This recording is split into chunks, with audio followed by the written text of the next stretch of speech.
You mentioned that word followership. Yeah. Anybody that knows Pastor Omo, you can't spend some minutes with him without hearing followership come out of his mouth. So I would like him to just say a little bit more about followership. But before then, let me just introduce Pastor Omo's book. It's called Discovering Followership, Learning to Walk the Neglected Path to Success in Life.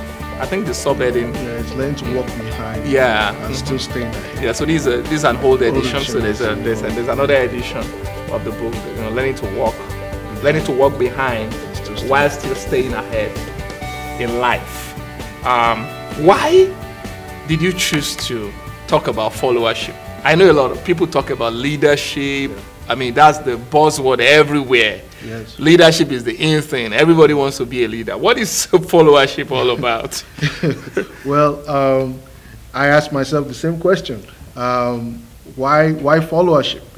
What is followership?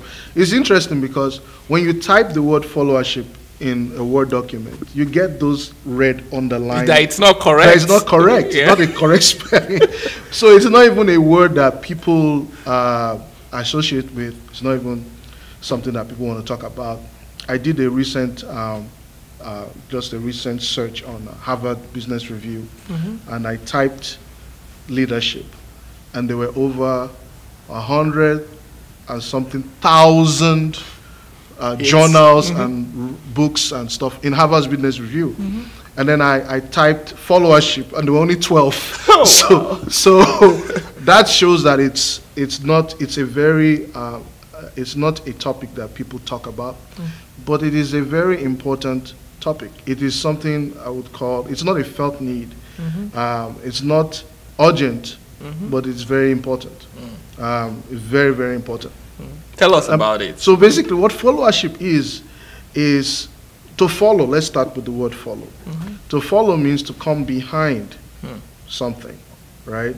And head in the direction, in the same direction of the thing that you are behind. Okay. That's what dictionary meaning of to follow means. Just to come behind and just head in the direction that someone or whoever it is you are, or something. That's that. Now, when we talk about, that's just to follow, but when we now talk about followership, we're talking about the willingness and the ability to come behind something and head in that direction. I like that word, willingness. So it must mean that sometimes the willingness is not there. No, it's not. Follow. Yes. So so followership is really true follow. Just like you have bad leadership. And I think the problem is a lot of people think, okay, because you're a follower or because you engage in followership, because you're following something, that okay, you don't have a brain. You don't have critical thinking skills. You're just a zombie.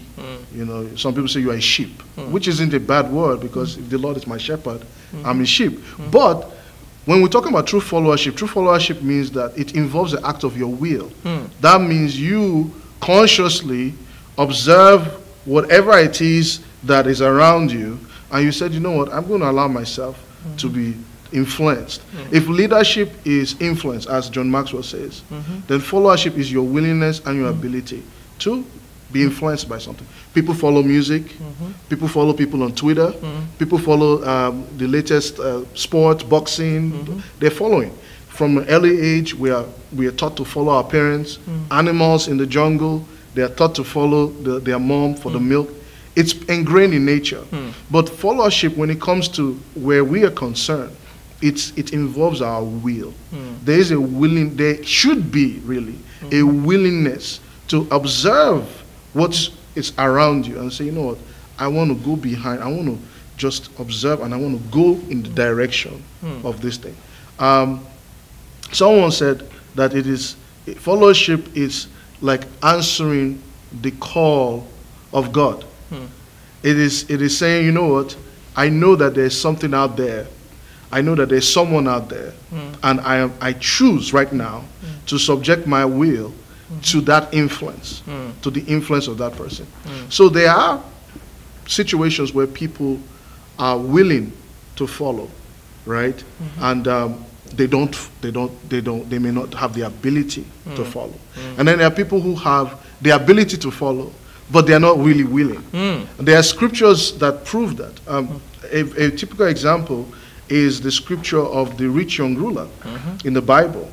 He had the ability to follow, because Jesus Christ said, listen, I love you. You are just a wonderful guy.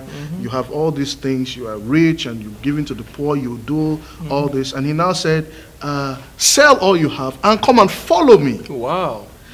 But the rich young ruler said, no, I'm not going to. So even though he had the ability to follow, his will to follow was hampered by his wealth. So, on the other hand, you have people who want to follow. Jesus Christ said he met some people on the way. And he said, follow me. And they said, Lord, we want to follow you, but let me bury you. Oh, wow.